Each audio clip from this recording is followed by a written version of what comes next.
Halo guys, jumpa lagi dengan aku di WSS Masa Bercerita.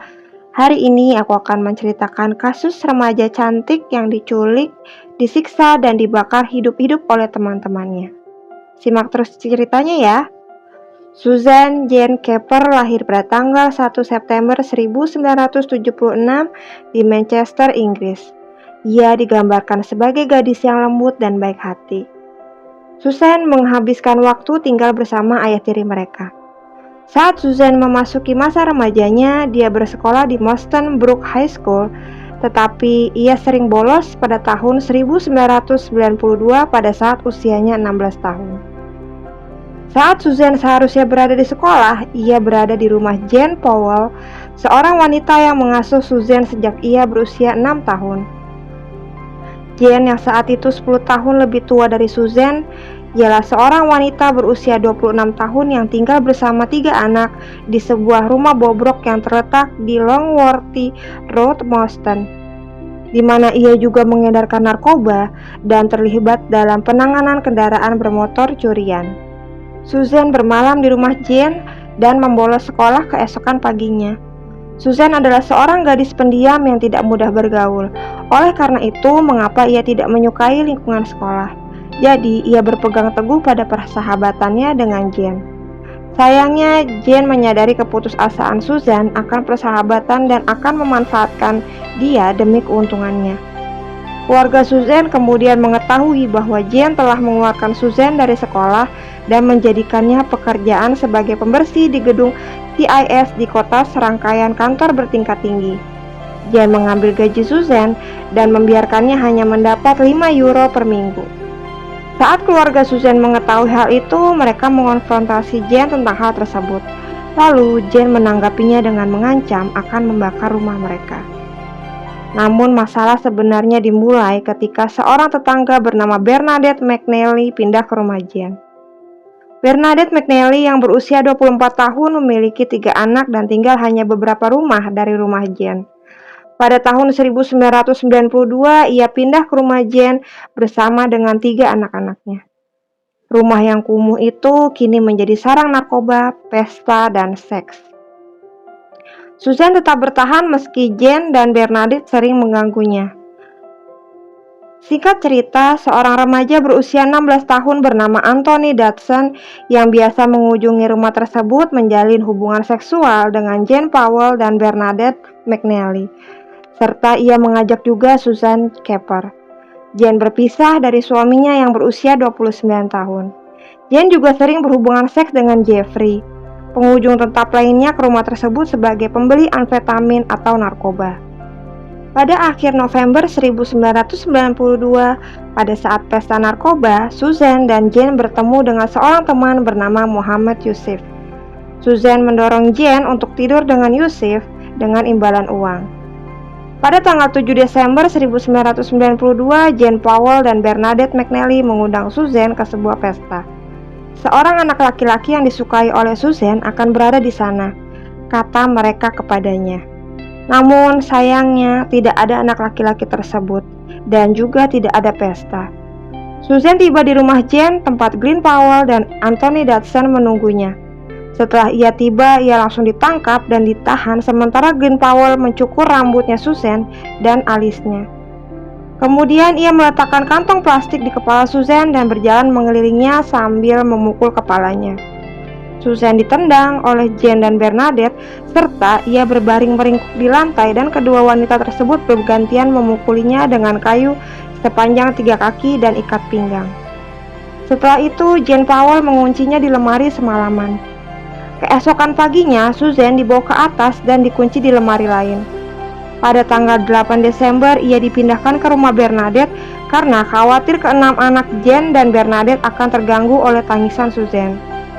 Di sana, ia diikat dengan kaki yang terbuka lebar di atas tempat tidur terbalik di ruang belakang bawah tanah. Mereka mengikatnya ke rangka tempat tidur dengan tali, ikat pinggang, dan rantai.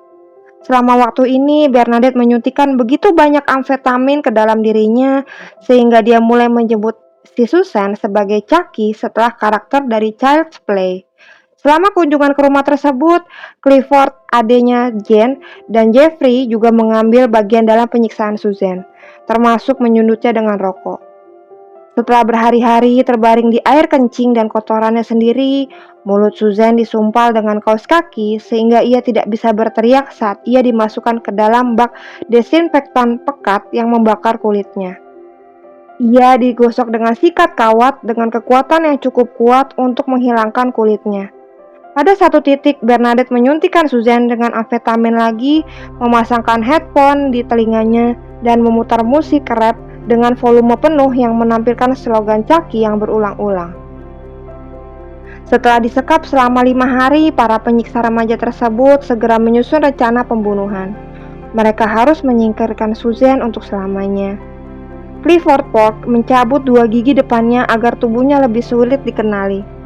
Pada dini hari tanggal 14 Desember 1992, rombongan memasukkan Susan ke dalam bagasi mobil Fiat Panda yang dicuri oleh Jeffrey.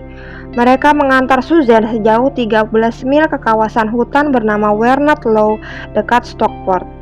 3 dari mereka, Jeffrey, Anthony, dan Bernadette, mendorongnya melalui semak berduri, dan saat ia terbaring hampir telanjang bulat di tanah, Bernadette menyiramnya dengan bensin, dan beberapa detik kemudian Glenn menyulut Susan dengan korek api dan dia mulai terbakar. Ketika remaja yang tak berdaya itu berteriak kesakitan, kelompok itu pergi, meninggalnya dalam keadaan setengah mati. Saat mereka berkendara pulang pada dini hari, mereka menyanyikan lagu Burn Baby Burn sepanjang perjalanan pulang. Sedikit yang mereka tahu, Susan Keper ternyata belum mati.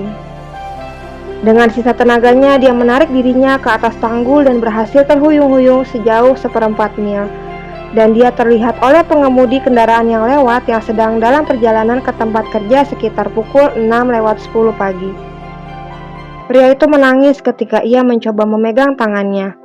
Pria itu juga berkomentar bahwa kaki Susan seperti daging mentah, tangan dan kakinya hangus parah, serta wajahnya yang hampir tidak berbentuk. Namun meskipun dia menderita, dia terkejut dengan betapa sopannya Susan. Dia membawa Susan ke rumah terdekat di mana penduduknya menelpon layanan darurat. Dia terus-menerus berterima kasih kepada penyelamatnya, tetapi dia merasa sangat kesakitan. Ketika istri pemilik rumah hendak memeluk Susan, ia menarik diri karena tak sanggup disentuh.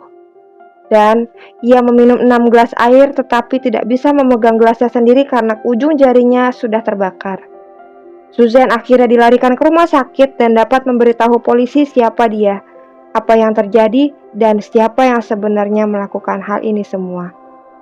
Sayangnya, tak lama kemudian dia mengalami koma dan meninggal karena luka-lukanya 4 hari kemudian pada tanggal 18 Desember 1992. Luka bakarnya sangat hebat, sehingga ibu dan ayah tirinya tidak dapat mengenalinya. Dan dia diidentifikasi secara positif melalui sebagian sidik jari di ibu jarinya, satu-satunya bagian tangannya yang tidak mengalami luka bakar parah. Penyelidikan atas kematian Susan Keper dipimpin oleh Detektif Inspektur Peter Wall dari Kepolisian Greater Manchester. Setelah Susan memberinya nama dan alamat pembunuhnya, dia menginstruksikan petugas untuk pergi ke Langworthy Road dan menangkap semua orang yang mereka temukan di sana. Jane Powell dan McNally dilaporkan tertawa dan bercanda satu sama lain saat mereka ditangkap. Awalnya keenamnya membantah terlibat. Saat diinterogasi, Anthony yang didesak oleh ayahnya untuk mengatakan yang sejujurnya mulai berbicara. Setelah kematian Susan, mereka didakwa melakukan pembunuhan pada tanggal 23 Desember 1992. Pemakaman Susan berlangsung pada tanggal 18 Januari 1993 di pemakaman Blackley. Sidang dimulai pada tanggal 16 November 1993 dan berlangsung selama 22 hari.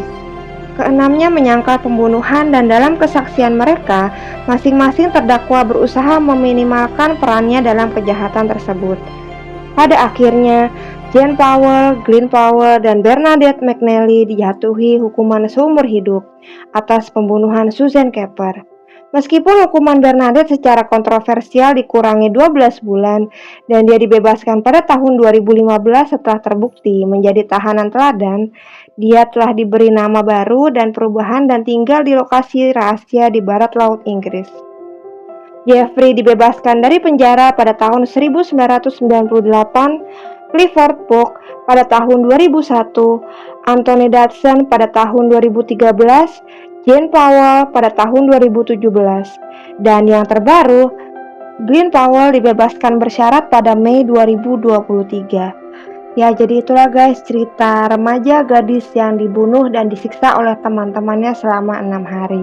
Terima kasih sudah menonton, sampai jumpa di kasus berikutnya. Assalamualaikum.